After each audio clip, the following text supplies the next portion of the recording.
inyo guys, magandang araw sa inyo. Buti na lang medyo gumanda na yung panahon. Ayan. Ngayon lang medyo tumigil ng mahaba yung ulan. Yung mga nakaraang araw, puro ulan. Ayan. Ito po yung episode 7 na pag-restore natin nitong SC125. Ngayon, nakabili na ako ng brake pad. Ayan, brake pad. Nakabili na ako. Meron na rin siyang tornilyo. Ngayon, magbi-bleed tayo para magkaroon tayo ng preno sa harap. Ayan. Yun nga palang nakaraang video ko is hindi ko natapos yung sa harness. Gawa ng may sirang resistor dun sa fuel gauge. May isang resistor na sunog, tapos yung isa putol eh. Bali hindi ko alam kung sira din, and ipapalitan ko pa siya ng mga resistor para mapagana ko ulit siya. Yan. Bibleed tayo ngayon. Ngayon kailangan natin ng basahan para sa mga tulo-tulo ng brake fluid, para hindi masira yung pintura natin. Ayan. Tapos, syempre, kailangan natin ng brake fluid, ng battery. Tapos, kailangan natin itong hose. Kailangan natin itong hose para ma-check natin kung wala nang hangin dun sa ating brake caliper. Ayan. Dito kasi natin malalaman kung solid na brake fluid na yung laman nung wala nang hangin. Gagamitin natin ito. Ayan. Tapos yung brake pad pala, ayan. Kaya lang.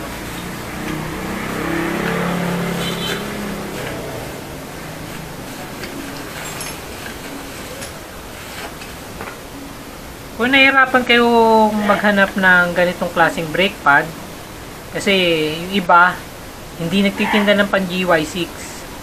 Ngayon, pwede kayong bumili ng ibang pang ibang motor. Ang bilhin nyo pang Wave 100 na brake pad or XRM 110. Yan, yun ang kaparehas natin. Tapos kung meron naman kayong mabili na ganito yung kabitan ng tornilyo, tapos meron parang tenga dito sa dulo, pwede pa rin yun. Kaso ang gagawin nyo is putulin nyo yung yung parang nakausli. Pinutol nyo yun, pwede pa rin yung gamitin yung brake pad. Kasi yung ibang tindahan, wala silang ganito, pero meron sila yung may hook dito sa dulo. Ngayon, ang ginagawa nila para hindi na mahirapan maghanap yung customer, tinatabas nila yon yung nakausli dito para pwede na silang makabitan agad ng preno. Ayan. Ayan. Ang bili ko dito is 120.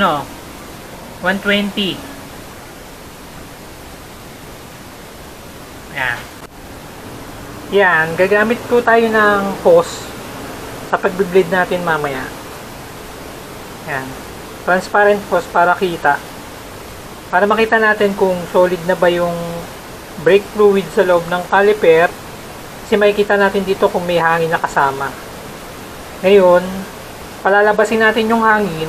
Pag nakita na natin na solid na yung oil na dumadaloy, ibig sabihin po nun, wala nang hangin sa loob ng caliper. Kaya sasalpakan po natin dito sa bleeder ng hose. Ayan.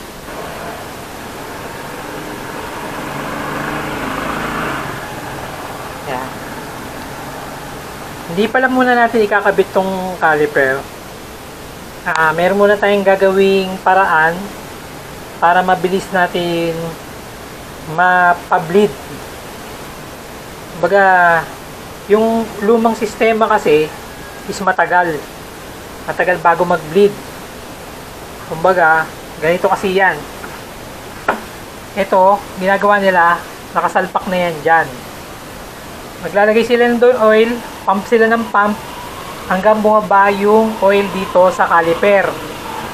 Yung ganung proseso po, napakatagal nun. Bakit? Kasi, puro hangin po yung laman yan.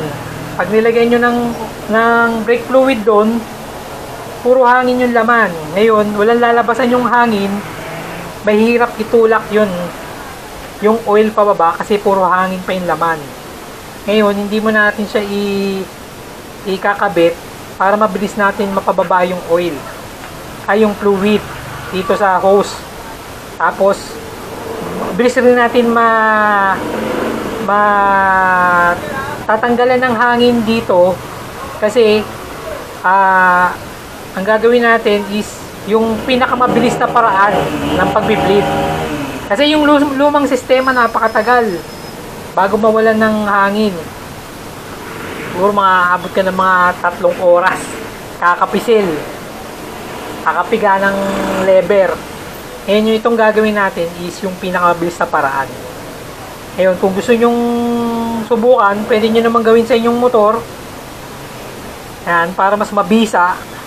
Yan, bali ganun po yung gagawin natin. Hindi mo natin kakabit tong caliper, mamaya na papableed muna tayo dito sa hose ng oil, ng fluid, tapos saka natin sasalpak tong hose dito sa caliper, then saka natin sasalpak yung caliper, saka tayo magpapalabas ng hangin dito sa caliper. Dito sa hose hindi na, kasi gagawin na natin solid yung laman nito ng fluid. Puro fluid na yung laman, wala nang hangin. Kasi pagka zero yan, tapos nakasalpak lahat, puro hangin laman yan. Matatagal na ka magtanggal ng hangin. Okay?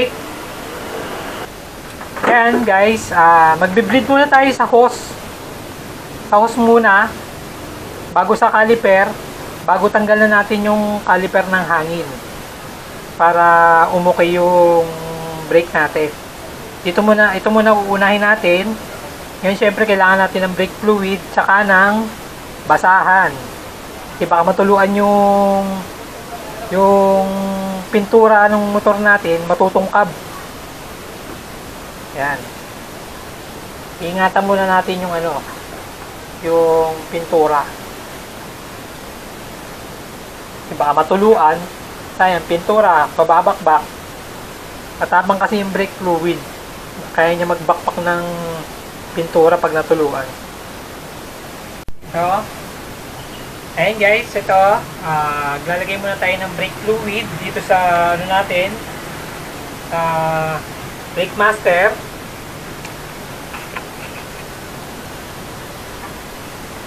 Ayan, wala yung laman, lalagyan muna natin ng laman, tapos bibleed natin palabas ng hose.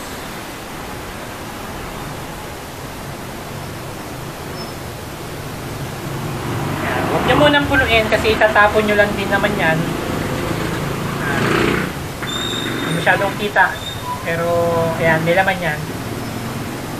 I-bleed muna natin yan. Huwag nyo punuin, tatapon kasi natin yan. Baga, unti-unti lang yung lagay. Magbi-bleed na tayo. Ayan guys, piga-pigain nyo lang hanggang bumaba yung langis. Ito sa may hose natin.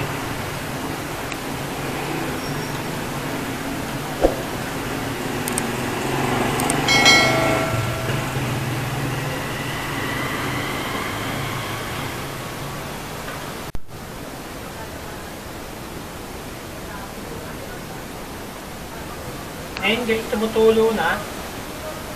Yan.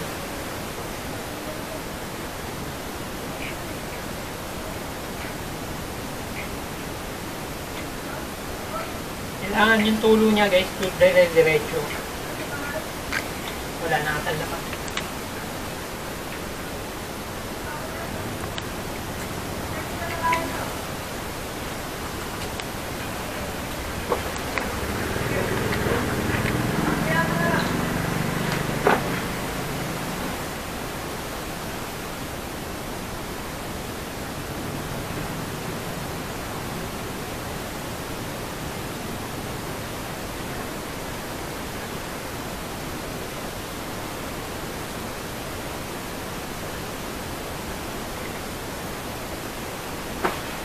Ayan guys, naubos yung laman, sinalinan ko ulit.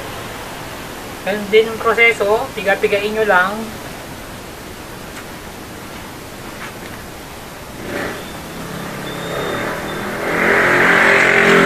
Ayan, tumutulo na guys.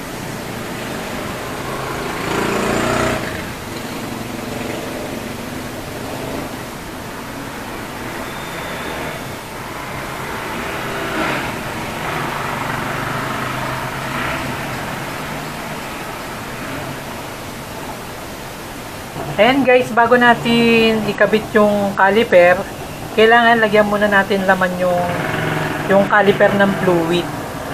Para hindi puro hangin yung laman.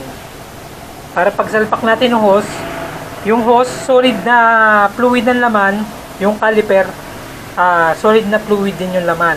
Para konting-konting hangin na lang yung ilalabas natin dito sa bleeder.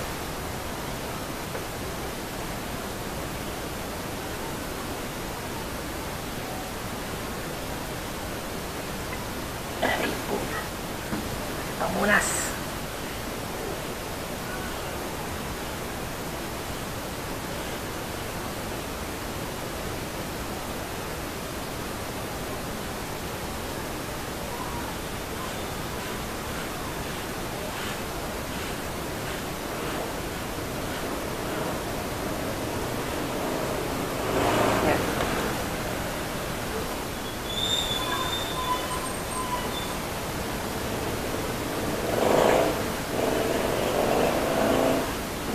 Ngayon, ikakabit na natin tong caliper dito sa hose.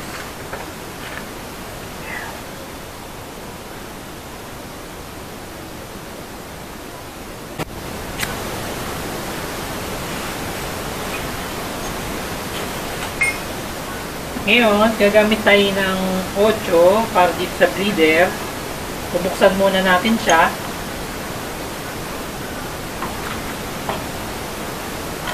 Yan, bukas muna.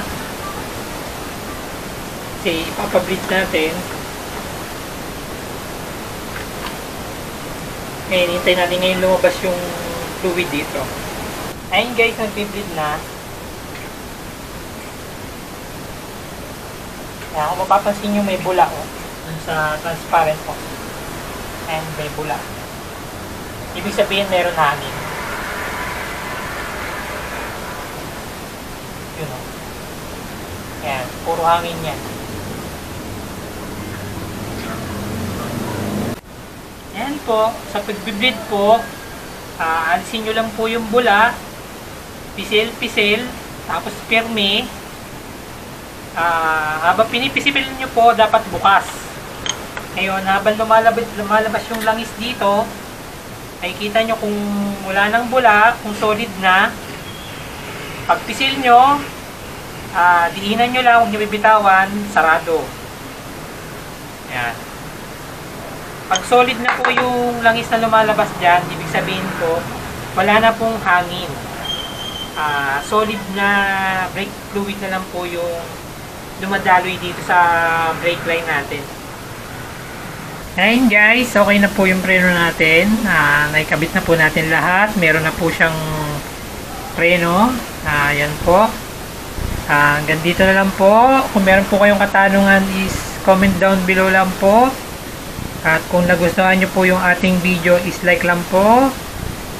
Don't forget to subscribe, like and share.